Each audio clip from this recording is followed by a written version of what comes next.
Unit number 4, Planning and Teaching.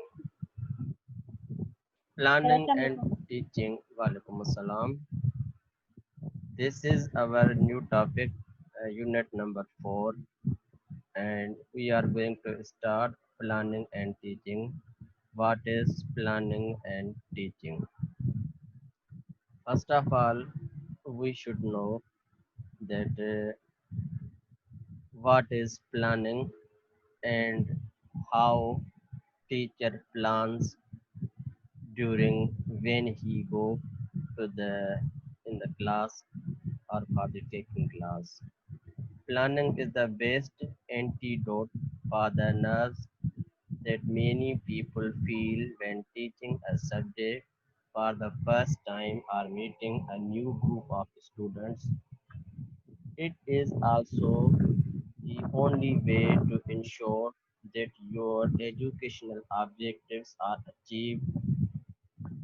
Planning begins with thinking about how you would like your students to approach their learning in your subject and what you would like them to understand, know, or be able to do by the end of the lesson. Whether you are planning a subject for the first time or reviewing an existing subject, it is important to consider the effects of your teaching and assessment on student learning.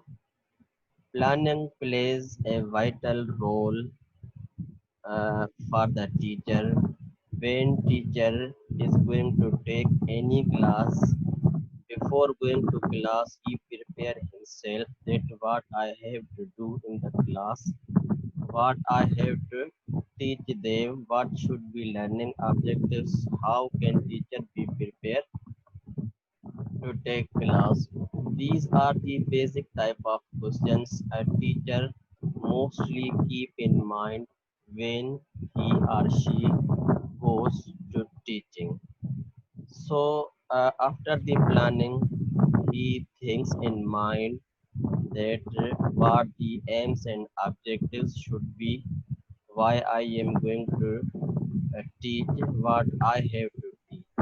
So the aims and objectives teacher keeps in mind uh, to complete their lecture, to complete their teaching.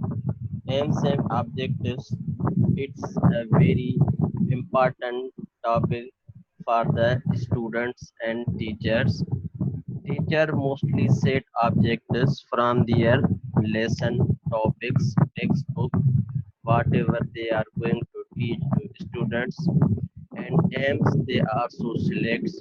These aims are mostly from the curriculum point of view, and teacher both says that my students must be able to learning. So teacher keeps in mind aims and objectives. After that, student learning. When teacher think that I am going to teach what the students must be learned, what the students must be able to do, what the objective I have to select, I had selected.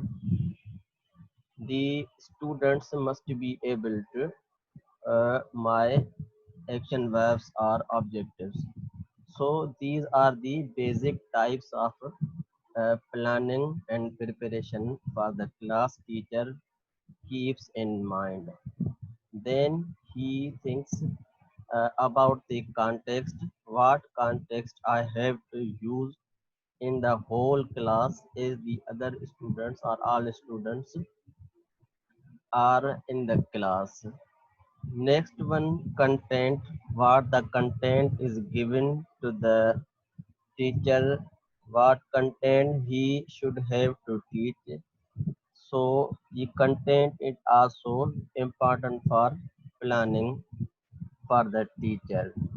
Next one is organization, how these sequence a teacher organizes according to the timetable, time schedule or learning of the student. Sequence must be for the planning. If the sequence is not shown by the teacher, the whole material, the whole aims and objectives or what he have planned will be mixed, and students will be worried about that what should we learn and what teacher want to learn as teachers. So these will be intimated to each other.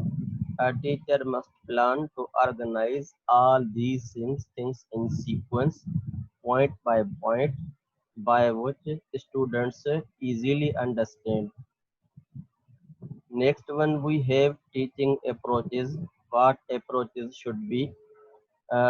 Teacher must find that these subjects in which students are dealing or teaching, uh, teacher mostly deal, that their approaches should be clear. What points teacher want to touch to tell students that these points must be important and know the students. Second one, we have assessment policies.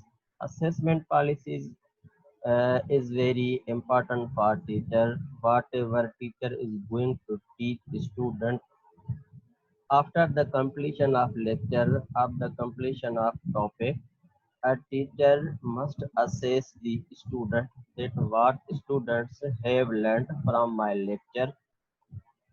Are students be able to do what the objective was set by the teacher?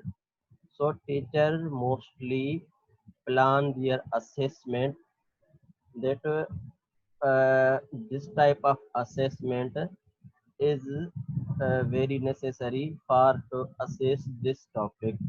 So assessment must be planned as we are planning our teaching. Second one, third one, we have resources, that the what resources teacher uses. Mostly we touch here the national professional standards for teacher in Pakistan. That teacher must know if I have only a textbook, how textbook this should be utilized during the teaching. So resources, teacher mostly use a textbook, uh, different articles, different activities, other textual books, newspaper, whatever resources he thinks that these resources are important for the students' learning. These resources are used by the teacher. In the last one, we have evaluation. The teacher evaluate the performance of the student, evaluate the performance their own, and this evaluation is very important also, and mostly evaluation is taken at the end of session. Any session, any activity, any plan, any we task when we completed at the end of this session, mostly the evaluation is very important. After the evaluation, the teacher assess that what objectives were set and how these objectives were achieved.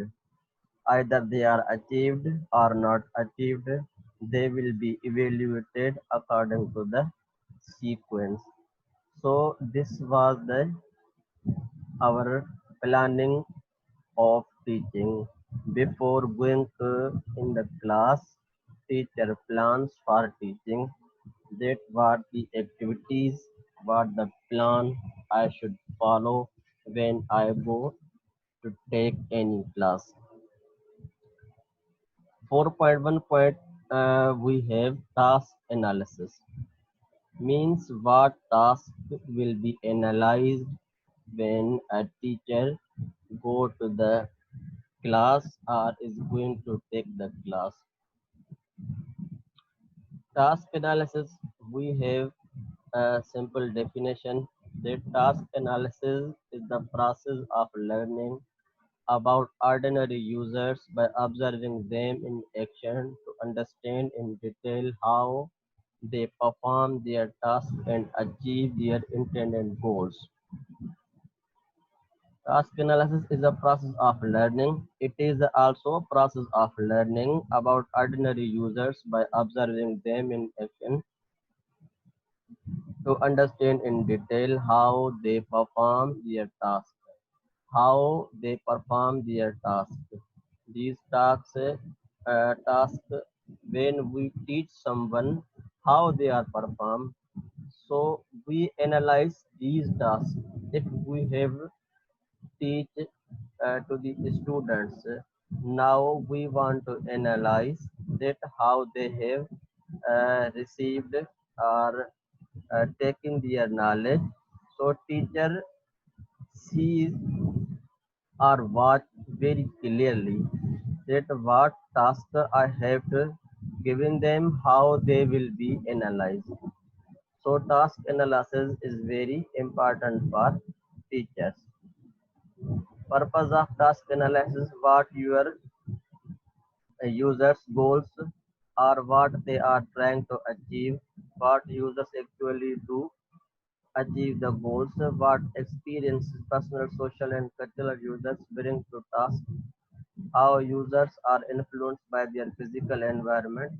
Here we do use the word users it's instead of students. So task analysis we will discuss also in our next topic, that cognitive task analysis and theoretical task analysis we will discuss in our Bloom taxonomy. So task analysis also is very important. Next one we have writing general statement about learning. This is Sir, 4.2. Yes, the task analysis थोड़ा repeat कर जो definition जे किया हमने जी. जी जी. Task analysis is the process of learning about ordinary users by observing them in action to understand in detail how they perform their task and achieve their intended goals. Suppose you have taken a class of metric or ninth, and you have only 50 minutes. 30 minutes you have wasted or given the lecture to the students. Now any activity you have given them to assess their skills or what the objectives you had selected, either they are achieved or not. So you have given various tasks to the students. Students they have completed their task.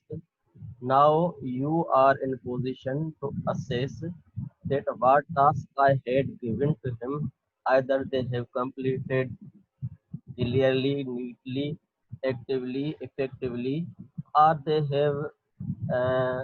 could not attempt these questions. Task also we can say that you have given the different questions, you have given the exercise. So these are depend upon the planning of teacher. If teacher plans that after the completion of lecture I will give any topic to the student, that topic is also a task. Urdu में हम इसको काम कहेंगे कि जो भी हम इसको काम दे रहे हैं उसको एनालिसिस करना है, देखना है. एनालिसिस का मतलब है कि हर एक चीज को बारीक बीनी से देखना, चीजों को तोड़ तोड़ के देखना. Next one we have writing general statement about the learning. General statement we mostly write about the what the outcomes we mostly expect from the students. A teacher must write their learning outcomes. When we are making our objectives, then second step we write students learning outcomes. My students will be able to do are writing, thinking, understanding, analyzing.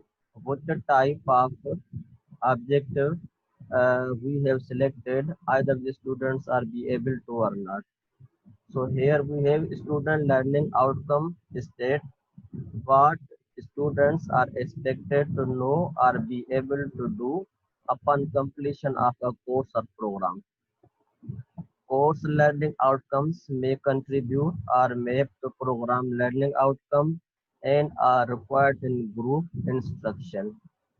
At both the course the program level, students' learning outcomes should be clear, observable, measurable, and reflect what will be included in the course program requirement. Assignment, exam, projects, typically there are 3 to 7 course learning. So the teacher before going to class prepares a learning statement, learning outcomes. These outcomes must be clear. Number one, observable and measurable and reflect what will be included in the program. So these three must you keep in mind that clear, observable and measurable. These three a statement must contain these three types of qualities: clear, observable, and measurable. Next one, we have steps of writing outcomes. How we write outcomes.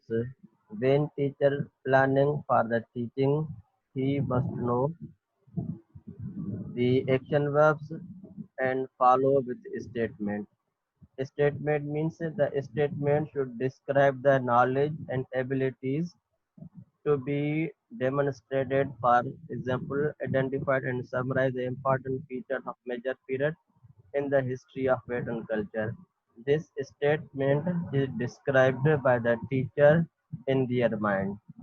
And here we have action verb: remember, understanding, recall, identify, label, illustrate, summarize. These action verbs are taken from the Bloom taxonomy. In this chapter, we have also some part of Bloom taxonomy. When we will discuss the Bloom taxonomy, these action verbs will be also discussed in the same topic. Remembering, understanding, recall, identify, label, illustrate, summarize, applying, analyze, use, differentiate, organize, integrate, apply, solve, analyze, evaluating and creating, monitor, test, judge, produce, revise, compose.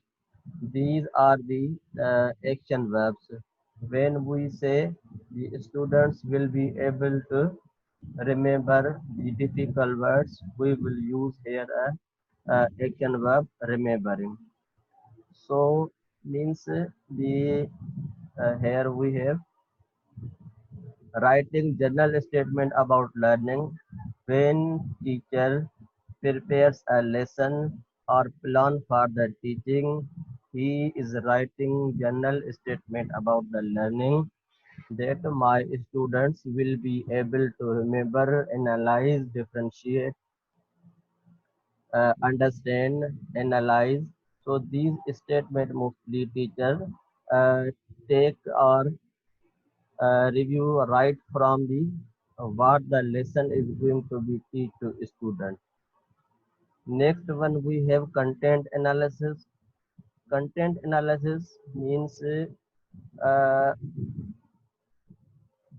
when a teacher is going to teach any topic, means the topic it he is going to discuss, it is a content.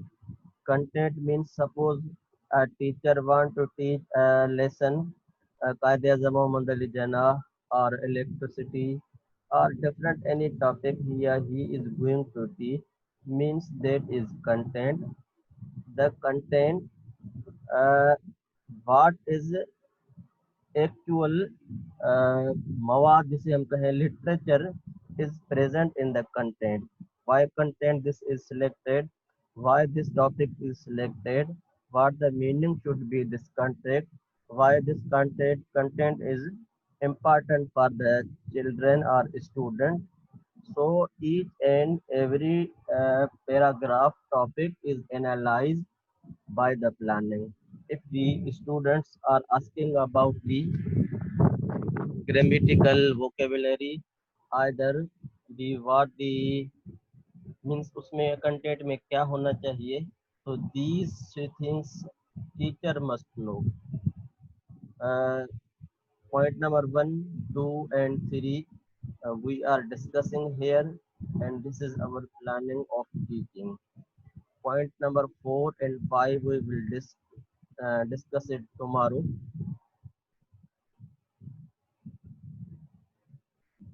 If you have any question, whatever we have discussed above, you can ask from me.